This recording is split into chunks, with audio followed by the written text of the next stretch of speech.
13 ans, Salim se bat pour défendre son patrimoine.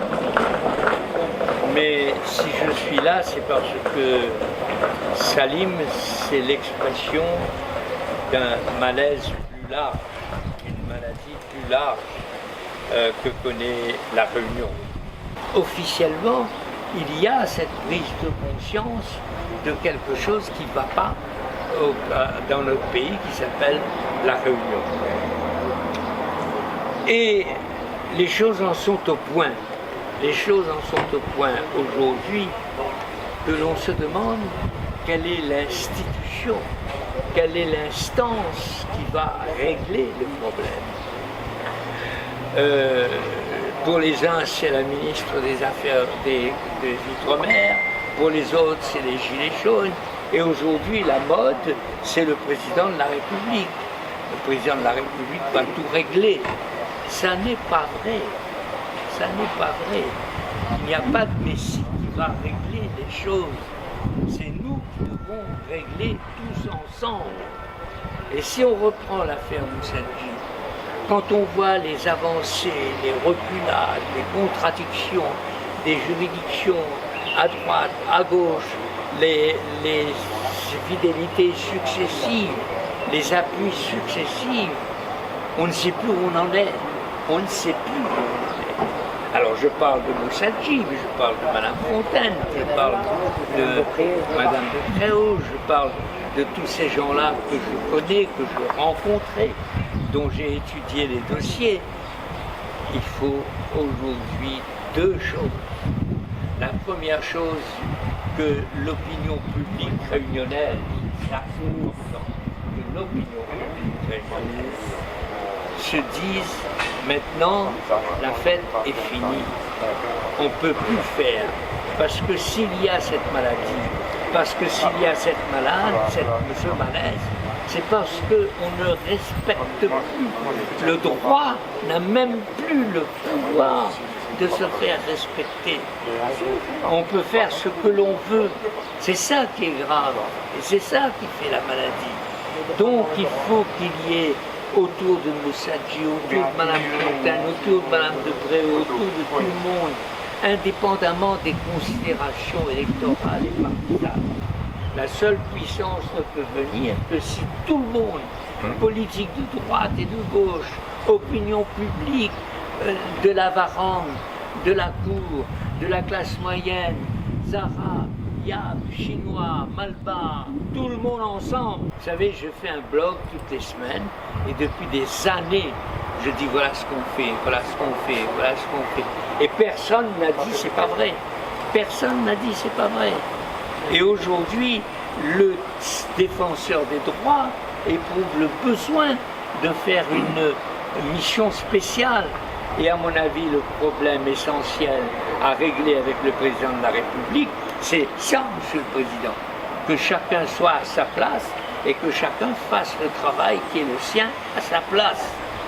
Et enfin, le deuxième volet, il faut que les partis s'entendent. Il faut trouver une solution. Non pas n'importe quelle solution, mais une solution satisfaisante pour les intérêts des partis. Par exemple, si vous prenez l'affaire Moussadji, je ne veux pas entrer dans le fond, mais l'entente satisfaisante ne coûterait rien à personne. Avec l'argent que les uns ont gagné, avec l'argent que les autres ont perdu, on pourrait s'entendre pour trouver une solution qui soit satisfaisante pour tout le monde. Donc, et c'est ça les 3 points de mon message d'aujourd'hui. La Réunion est malade, il y a une maladie. Le deuxième point, c'est que ça ne fonctionne pas. Ça ne fonctionne pas. Nous les créoles, nous mettons ensemble, contre personne d'ailleurs. Nous les contre personne, nous n'attaquons pas personne. Tout le monde est dans le même cas. Tout le monde est embarqué dans le système et tout le monde n'y arrive pas à en sortir. Et la troisième chose, et ça, je m'y emploie, monsieur Moussadji vous dira, on verra Mme de Préau avec les uns et les autres, voir les partis pour dire maintenant, merci de m'avoir invité, Pour terminer, deux choses. Il y a une maladie grave. Et deuxième chose, pour guérir la maladie grave, il faut que nous réunissions tout ensemble. Il faut que nous aimions à nous entre nous. Voilà ce que j'avais à dire. Dans cette affaire-là, il n'y a jamais eu de justice, parce qu'on n'a jamais eu droit à une justice. La justice, je suis relaxé en correctionnel pour diffamation. Et de notre côté, quand je dépose des plaintes par écrit, je suis débouté. Donc il y a des incohérences, des contradictions au niveau même de l'institution judiciaire. Il y a une plainte contre la France d'une grosse association en quête de justice à Paris, qui a déposé une plainte contre la justice. Il y a aux Hautes Nations Unies à Genève, ce sera fait le 21 octobre, il y a plus de 600 plaintes. Et il y a plusieurs de nos adhérents qui avons porté plainte également. Le procureur de la République aurait dû intervenir. On a laissé deux particuliers, deux jeunes réunionnais se battre dans des procédures dans tous les sens contre un lobby qui peut financer ces procédures en déduisant de ses impôts. Et non seulement ils déduisent de ses impôts, mais la Sogeco paye le procès avec l'argent des sociétés qui nous ont volés. Donc je vous donne un exemple. La Sogeco, sur 5 ans de nos sociétés, ils ont liquidé de façon amiable, donc il y aura des plaintes contre le liquidateur moral, parce que je me suis retrouvé avec mon frère convoqué dernièrement la brigade financière sur leur gestion, prise d'empreintes, etc., comme des voyous. La Sogeco, avec les chiffres qu'on a, ils ont détourné 5 879 000 € des sociétés, ils ont prélevé en 5 ans seulement. Donc, et ils rachètent des boîtes à 450 000 € qui valent 4 millions, et ils prélèvent 6 millions et ils disent qu'ils ont fait une mauvaise affaire. Donc à un moment donné là-dedans, il n'y a pas besoin d'être magistrat, d'être procureur. J'ai été relaxé par le tribunal correctionnel pour diffamation. Et parce que quand on m'a donné la parole, quand il y a un débat contradictoire, j'ai été relaxé pour bonne foi. Alors qu'on dépose des plaintes, c'est jamais pris en compte, etc. Donc on voit bien qu'il y a des contradictions même au sein de l'appareil judiciaire, déclaré irrecevable par la Cour d'appel sans une ligne d'explication. Si tous les éléments essentiels, capitaux des dossiers sont rangés sous la table, mais qu'est-ce qu'on fait?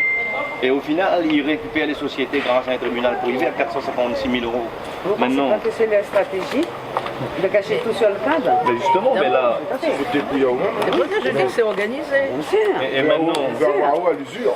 Bah oui, mais le problème, maintenant, il faut que la population, il faut que les Réunionnais entendent ça. Il faut que les Réunionnais entendent ça. Ça, c'est la sentence arbitrale numéro 2. C'est Maître Arnaud qu'on a signé déjà. Il a été condamné à Paris. Il nous a fait croire que la loi française lui interdisait de nous remettre une simple copie. 2 mois plus tard, on a reçu copie de ce qu'on a signé. Et comme il était l'avocat des deux parties, la loi lui interdisait de rester avocat de l'une ou l'autre partie pendant 5 ans. Paris, il a été condamné, il n'a pas fait appel. Le tribunal arbitral, regardez ça, ce qu'il dit dans la sentence numéro 2. C'est une escroquerie. Après audition des témoins, etc. En août, on parle de vol, de déménagement nocturne de marchandises reconnus par un tribunal. En outre, il savait que ces opérations d'inventaire se sont déroulées dans des conditions difficiles. Opérations d'inventaire effectuées par des personnes n'appartenant pas à leur site habituel et qui venaient d'autres centres. Ce qui n'a d'ailleurs été pas le cas pour le seul inventaire de décembre 2006. Changement de logiciel opéré par la Sogeco, et ce dès après la session, alors que ces inventaires devaient intervenir dans un délai très proche. Impossibilité en vertu de la configuration du logiciel de corriger les erreurs ou anomalies rentrées comparativement antérieurement. Ce changement de logiciel a eu des conséquences importantes. De nombreuses références existantes dans la base de données ont été exclues de la nouvelle base. En fin de compte, comme on a racheté, nous avons un logiciel EBP. Et comme il donne à nous les actes 2 mois plus tard, il a eu un prix provisoire. Que n'aille pas les autres mêmes, ils versent dans les comptes courants, mais le prix définitif viendra plus tard.